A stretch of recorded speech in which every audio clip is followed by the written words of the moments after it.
भिक्षु गीता श्रीमद्भागवत महापुराण के एकादश स्कंद में भिक्षु गीता प्राप्त है।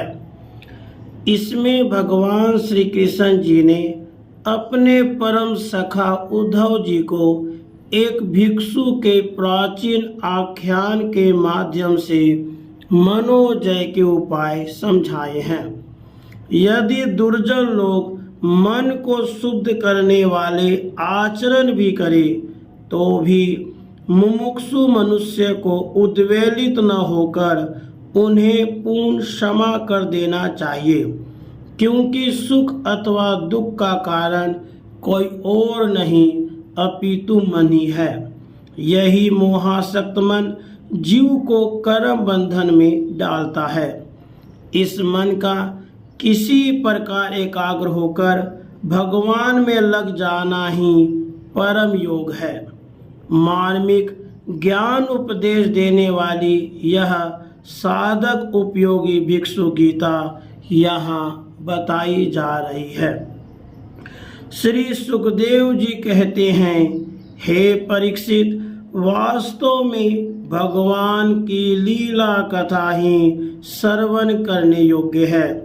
वे ही परम और मुक्ति के दाता हैं। जब उनके परम प्रेमी भक्त उद्धव जी ने इस प्रकार प्रार्थना की, तब यदुवंश विभूषण श्री भगवान ने उनके प्रश्न की प्रशंसा करके उनसे इस प्रकार कहा। भगवान श्री कृष्ण जी ने कहा, देवगुरु बृहस्पति के शिष्य उद्धव जी, इस संसार में प्रायः ऐसे संत पुरुष नहीं मिलते जो दुर्जनों की कटुवाणी से बिंधे हुए अपने हृदय को संभाल सके। मनुष्य का हृदय मर्म भेदी बाणों से बिंधने पर भी उतनी पीड़ा का अनुभव नहीं करता जितनी पीड़ा उसे दुष्ट जनों के मर्मांतक एवं कठोर वाग्बाण पहुंचाते हैं। उद्धव जी, इस विषय में महात्मा लोग एक बड़ा पवित्र प्राचीन इतिहास कहा करते हैं। मैं वही तुम्हें सुनाऊंगा, तुम मन लगाकर उसे सुनो। एक भिक्षु को दुष्टों ने बहुत सताया था। उस समय भी उसने अपना धैर्य न छोड़ा और उसे अपने पूर्व जन्म के कर्मों का फल समझकर कुछ अपने मानसिक उद्गार प्रकट किए थे। उन्हीं का इस इतिहास में वर्णन है। प्राचीन समय की बात है। उज्जैन में एक ब्राह्मण रहता था। उसने खेती व्यापार आदि करके बहुत सी धन संपत्ति इकट्ठी कर ली थी। वह बहुत ही कृपण, कामी और लोभी था। क्रोध तो उसे बात बात में आ जाया करता था। उसने अपने जाति बंधु और अतिथियों को कभी मीठी बात से भी प्रसन्न नहीं किया। खिलाने पिलाने की तो बात ही क्या है। वह धर्म कर्म से रीते घर में रहता और स्वयं भी अपनी धन संपत्ति के द्वारा समय पर अपने शरीर को भी सुखी नहीं करता था। उसकी कृपणता और बुरे स्वभाव के कारण उसके बेटे बेटी, भाई बंधु, नौकर चाकर और पत्नी आदि सभी दुखी रहते और मन ही मन उसका अनिष्ट चिंतन किया करते थे। कोई भी उसके मन को प्रिय लगने वाला व्यवहार नहीं करता था। वह लोक परलोक दोनों से ही गिर गया था। बस यक्षों के समान धन की रखवाली करता रहता था। उस धन से वह न तो धर्म कमाता था और न भोग ही भोगता था। बहुत दिनों तक इस प्रकार जीवन बिताने से उस पर पंच महायज्ञ के भागी देवता बिगड़ उठे। उदार उद्धव जी, पंच महायज्ञ के भाग्यों के तिरस्कार से उसके पूर्व पुण्यों का सहारा, जिसके बल से अब तक धन टिका हुआ था, जाता रहा और जिसे उसने बड़े उद्योग और परिश्रम से इकट्ठा किया था, वह धन उसकी आंखों के सामने ही नष्ट भ्रष्ट हो गया। उद्धव जी, उस नीच ब्राह्मण का कुछ धन तो उसके कुटुंबियों ने ही छीन लिया, कुछ चोर चुरा ले गए, कुछ आग लग जाने आदि देवी कोप से नष्ट हो गया, कुछ समय के फेर से मारा गया, कुछ साधारण मनुष्य ने ले लिया और बचा खुचाकर और दंड के रूप में शासकों ने हड़प लिया।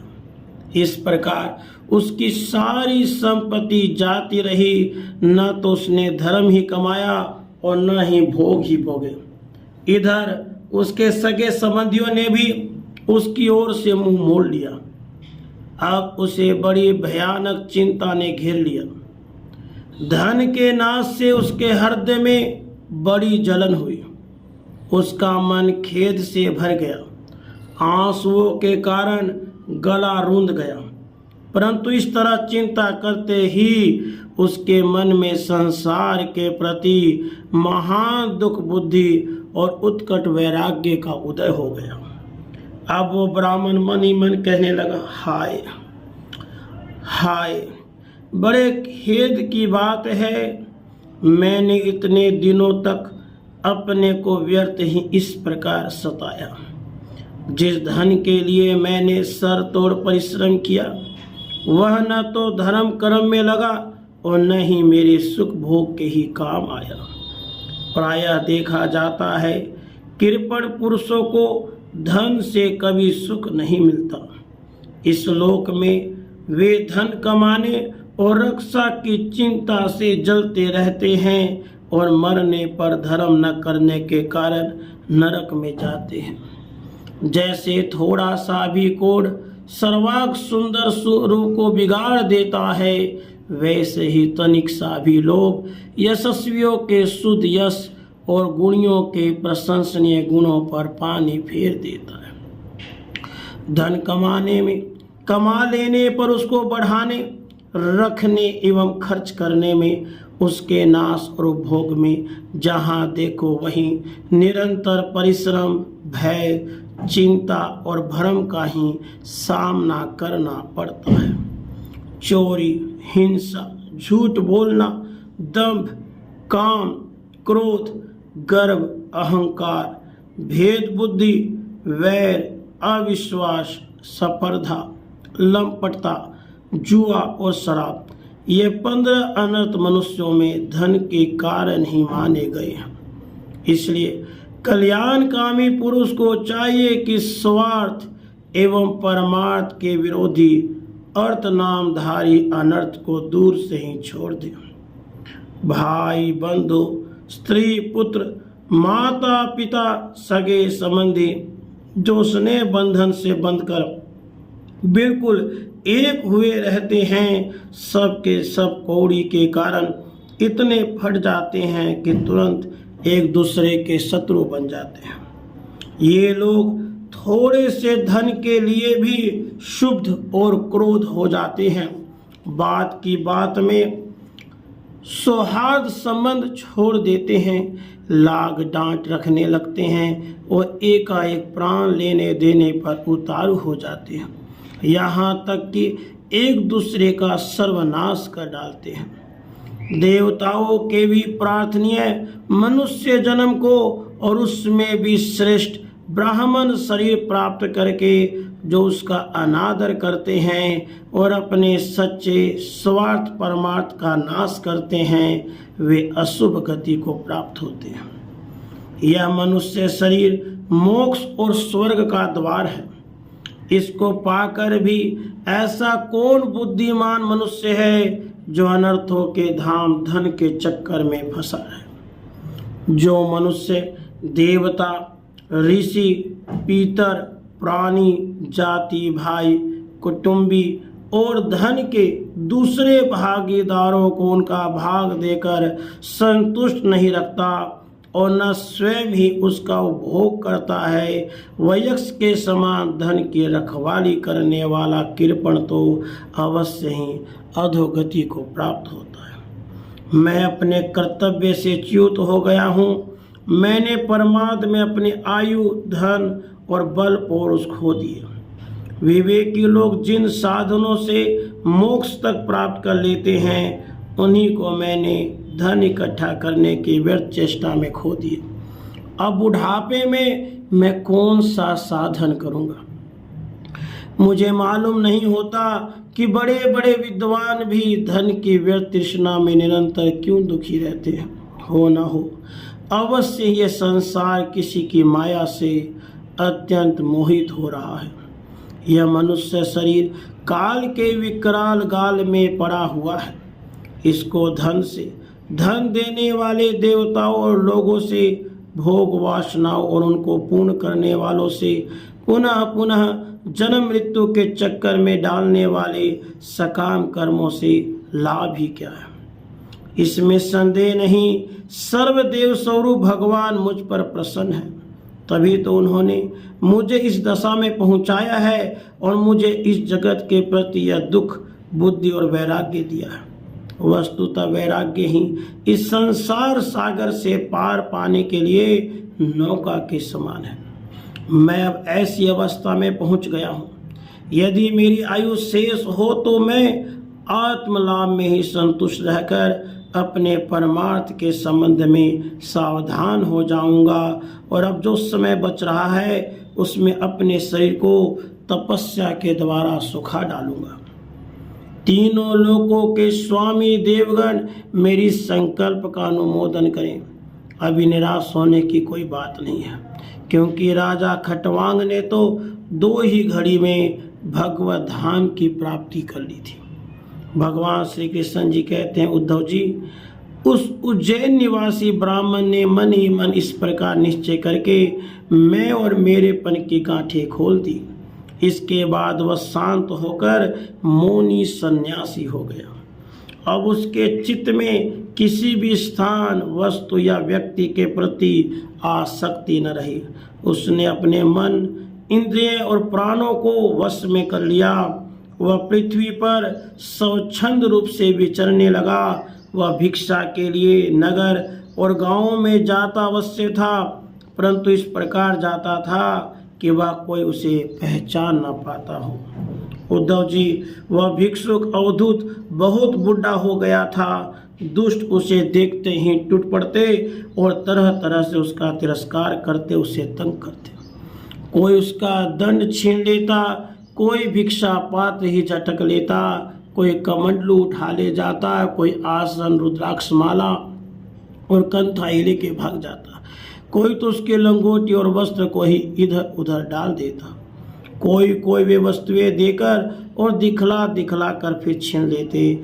जब अवधूत मधुकरी मांग कर लाता और बाहर नदी तट पर भोजन करने बैठता तो पापी लोग कभी उसके सिर पर मूत देते और कभी थूक देते।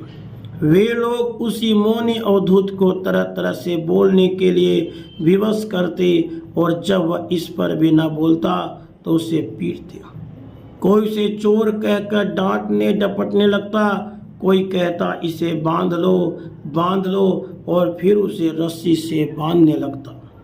कोई उसका तिरस्कार करके इस प्रकार ताना कसते कि देखो देखो, अब इस कृपण ने धर्म का ढोंग रच रखा है। धन संपत्ति जाती रही, स्त्री पुत्रों ने घर से निकाल दिया, तब इसने भीख मांगने का रोजगार लिया है।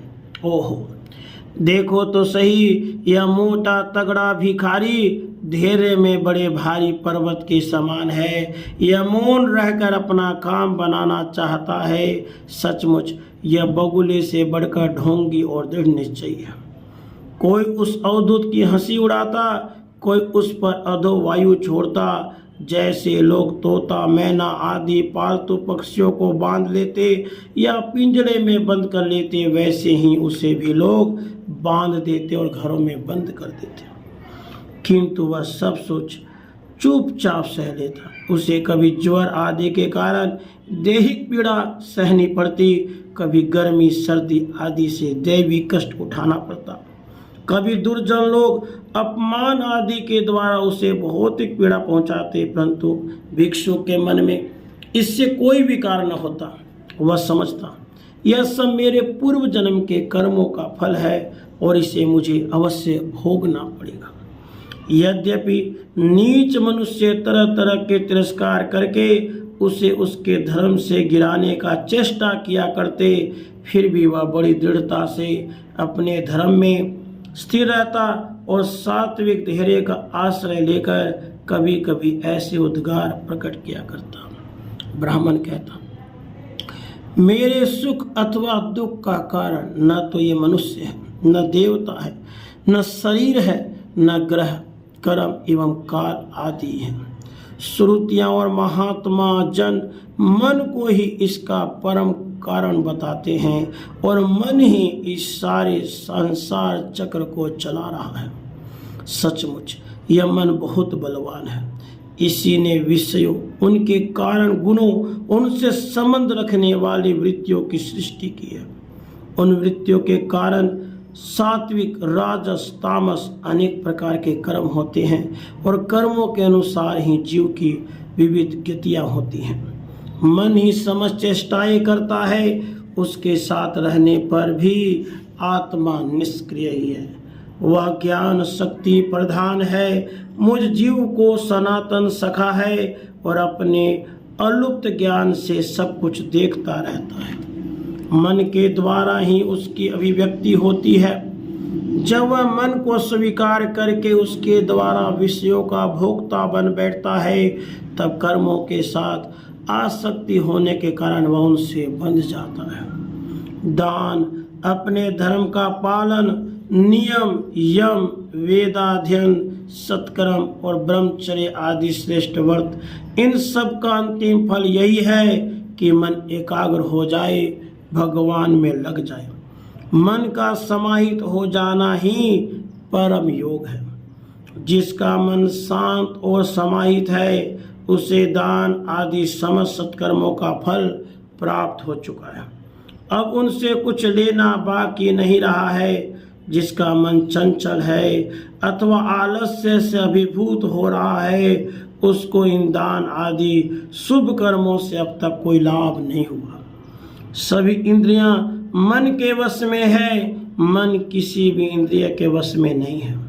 यह मन बलवान से भी बलवान अत्यंत भयंकर देव है।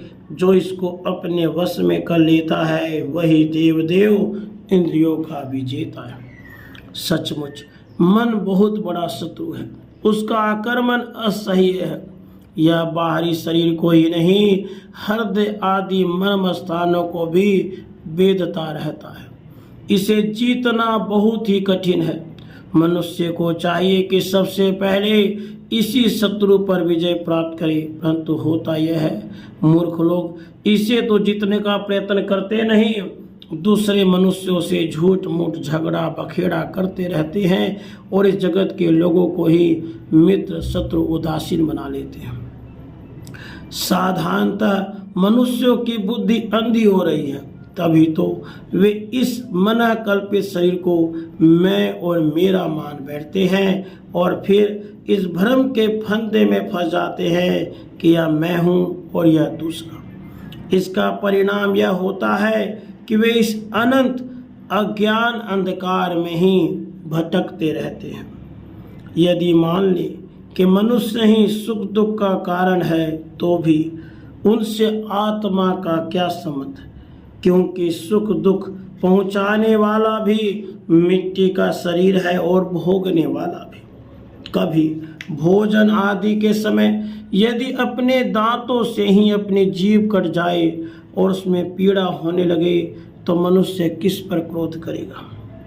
यदि ऐसा मान ले कि देवता ही दुख का कारण है, तो भी इस दुख से आत्मा की क्या हानि, क्योंकि यदि दुख का कारण देवता है तो इंद्र अभिमानी देवताओं के रूप में उनके भोक्ता भी तो वे ही हैं। और देवता सभी शरीरों में एक हैं। जो देवता एक शरीर में हैं, वे ही दूसरे में भी हैं। ऐसी दशा में यदि अपने ही शरीर के किसी एक अंग से दूसरे अंग को चोट चला जाए, तो भला किस पर क्रोध किया जाएगा।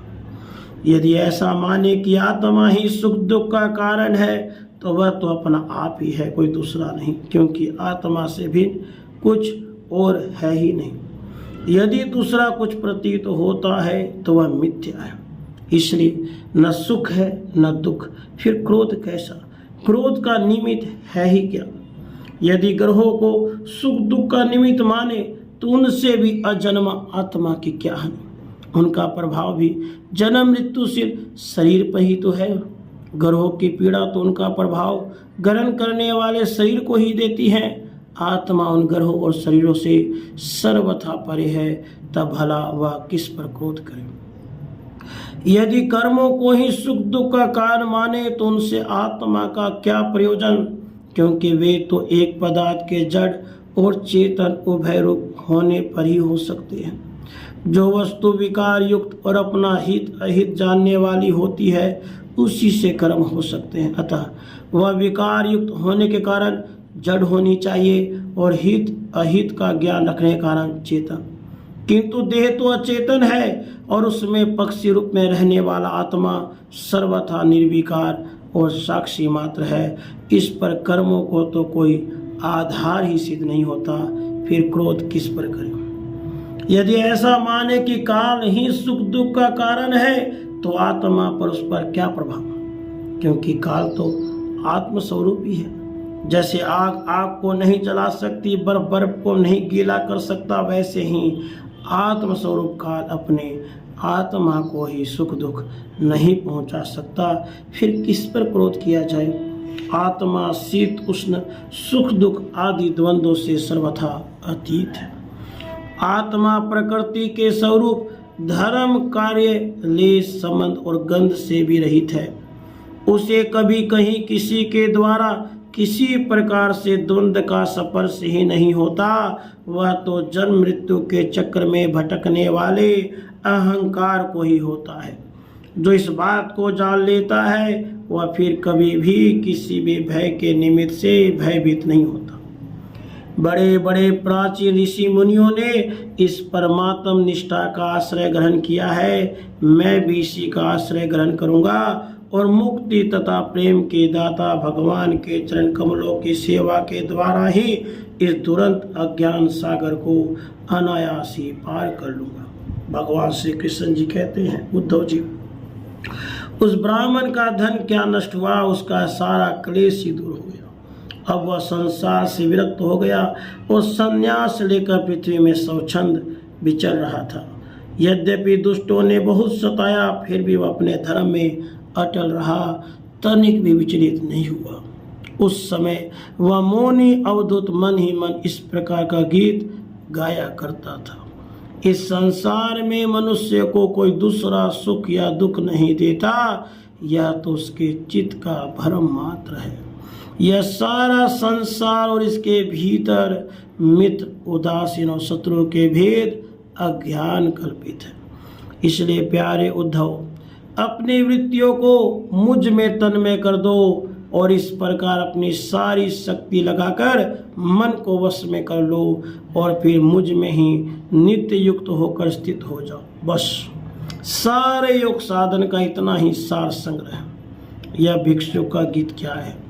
मूर्तिमान ब्रह्म ज्ञान निष्ठा ही है। जो पुरुष एकाग्रचित से इसे सुनता सुनाता और धारण करता है वह कभी सुख दुख आदि द्वंद्वों के वश में नहीं होता। उनके बीच में भी वह सिंह के समान दहाड़ता रहता है। इति श्रीमद्भागवते महापुराणे पारमहंस्याम संहितायाम एकादश स्कंधे भिक्षु गीता संपूर्णा। राधे कृष्ण, राधे कृष्ण।